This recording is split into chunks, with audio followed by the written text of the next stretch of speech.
Kerabat dari Fionina Magdalena tiba di Polsek Taman Sari, Jakarta Barat. Polisi sengaja memanggil wanita ini untuk diperiksa. Tanpa berkomentar, wanita ini masuk ke ruang pemeriksaan. Selain orang dekat, polisi juga memanggil ayah Fionina. Mereka dimintai penjelasan bagaimana keseharian Fionina dan apa saja aktivitasnya. Keluarga membawa rekam medis wanita berusia 25 tahun tersebut. Fionina yang ditangkap karena keluar di tempat umum nyaris tanpa busana itu pernah menjalani perawatan di rumah sakit akibat gangguan kejiwaan. Keluarga juga menambahkan Fionina mengalami depresi akibat sejumlah masalah yang dialaminya. Menurut polisi, hasil pemeriksaan keluarga akan jadi salah satu pertimbangan dalam memutuskan apakah kasus ini dilanjutkan atau tidak. Kita mendalami bagaimana aktivitas dari saudari VM. Kemudian di samping itu juga disampaikan oleh pihak keluarga, itu orang tuanya, bapaknya, bahwa memang saudari VM ini punya riwayat gangguan kejiwaan. Dan itu juga disampaikan surat dari Rumah Sakit PAMU terkait dengan hasil dari rekam medis dari saudari VM. Saat ini Fionina tengah menjalani perawatan di Rumah Sakit Polri Kramat Jati, Jakarta Timur. Ia ditangani di ruang VIP.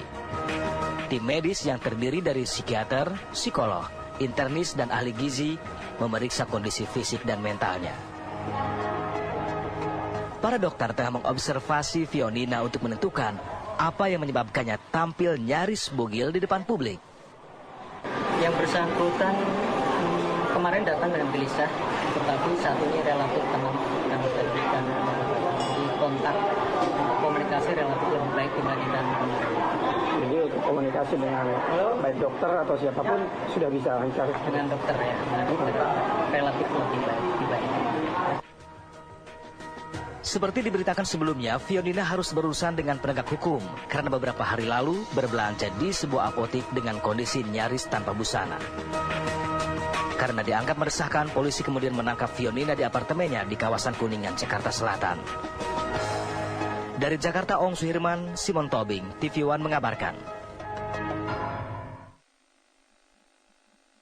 Salah satu kabar yang menjadi viral di media sosial. Jadi banyak yang menjadi viral ya beberapa hari ini ya. Sempat sempat terlihat tidak menggunakan busana secara lengkap. Ya.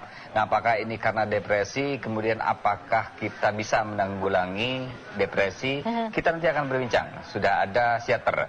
Ada Pak Gerald Maria, selamat pagi. Dan juga kita masih bergabung dengan Pak Argo Yuwono di ujung sana. Pak Argo, kalau melihat dengan apa yang terjadi menjadi perhatian masyarakat ketika ada seorang wanita yang berbelanja di sebuah apotik nyaris bugil begitu Pak. Pihak kepolisian sudah memanggil keluarga dan juga VM sendiri. Kalau sampai sejauh ini Pak, perkembangan terakhir dari kasus VM ini seperti apa Pak Argo?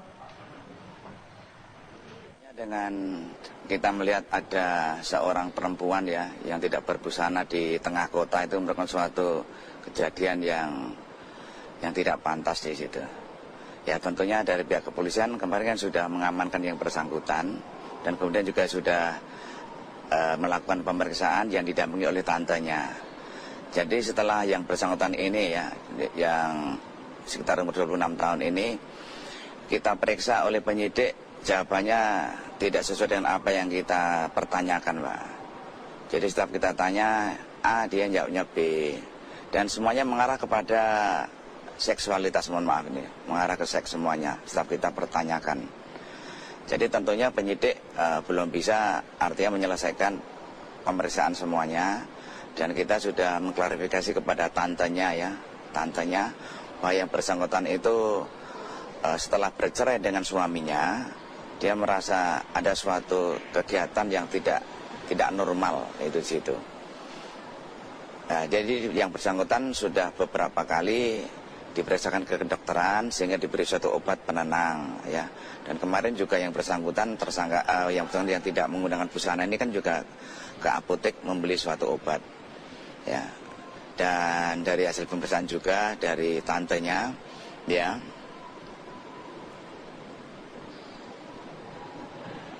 keterangan keluarga, apakah memang aksi ini baru pertama kali dilakukan oleh Winona atau mungkin sebelumnya pernah namun tidak terekspos begitu Pak? Pernahkah dari pengakuan keluarga bahwa pernah melakukan hal yang sama sebelumnya, Pak Argo? Ya tentunya kan setiap saat keluarganya selalu mendampingi terus setiap kemana. Kemarin yang bersangkutan turun sendiri dari rumahnya, kemudian naik taksi kemudian di dalam taksi dia melepas semua busananya, kemudian dia jalan mencari obat ke apotek daerah Roxy di situ. Memang dia sudah sedang dalam perawatan di rumah sakit Omni nggak salah kemarin itu dari tantenya itu, dan juga dia mengkonsumsi beberapa obat ya sebagai obat penenang. Kemarin juga sudah kita lakukan tes urin ya sama penyidik, juga hasilnya memang ada mengandung obat yang diminumnya. Dan untuk sementara ini kita belum bisa menyelesaikan pemeriksaannya karena yang bersangkutan setiap kita tanya dia selalu menjawabnya ke arah seksual ya, ke arah seksual. Jadi penyidik belum bisa merampungkan. Demikian, Mbak. Baik, kalau selanjutnya proses hukumnya seperti apa, Pak Argo? Kita akan membuat laporan polisi berkaitan dengan undang-undang pornografi ya. Tapi itu berkaitan untuk kegiatan yang bersangkutan melakukan kegiatan tanpa busana di tengah kota. Tetapi namun karena ini nanti kita periksa, apakah yang bersangkutan inilah normal atau tidak. Tapi kita membutuhkan nanti saksi ahli atau kedokteran yang nanti akan kita periksa berkaitan dengan yang bersangkutan. Memang kalau nanti yang bersangkutan itu mengalami gangguan kejiwaan atau apa kan kita tidak bisa melanjutkan penyidikan ini, demikian Mas. Baik. Nanti kita kembali ke Pak Argo lagi. Terima kasih Pak. Pak Argo atas waktunya karena Pak Argo punya kegiatan lain hari ini. Sudah mulai sibuk ya? Ya. Terima kasih untuk waktunya Bapak. Selamat pagi Pak Argo. Nah, Pak Mario, kalau kita dengarkan bagaimana pemeriksaan terhadap FM itu oleh pihak kepolisian, ini apakah bisa disimpulkan bahwa FM ini mengalami depresi? Ya. Jadi saya ingin mengutip apa yang Pak Argo sampaikan, bahwa seseorang berbusana yang tidak layak atau tanpa busana di tempat umum adalah sesuatu yang tidak wajar. Yeah. Oke. Jadi kalau seseorang itu berbusana, kita tidak berbicara tentang FM saja, tapi kita berbicara pada masyarakat pada umumnya. Sesuai dengan norma yang kita anut di Indonesia, norma ketimuran, itu sesuatu yang barangkali di luar kewajaran. Jadi kalau kita di dalam kamar mandi barangkali atau di dalam kamar sendiri mungkin hal yang biasa, wajar. Tetapi kalau sudah ke tempat umum itu tidak wajar. Nah, tentu kita harus telusuri hal-hal apa yang bisa menyebabkan seseorang itu berperilaku tidak wajar, atau dalam bahasa di profesi kami itu daya nilai sosialnya terganggu. Daya nilai sosial. Jadi artinya kalau saya mau melakukan sesuatu, saya harus mengukur dulu pendapat orang yang seperti Pak Argo bilang tadi, tidak wajar, ya, memalukan tidak.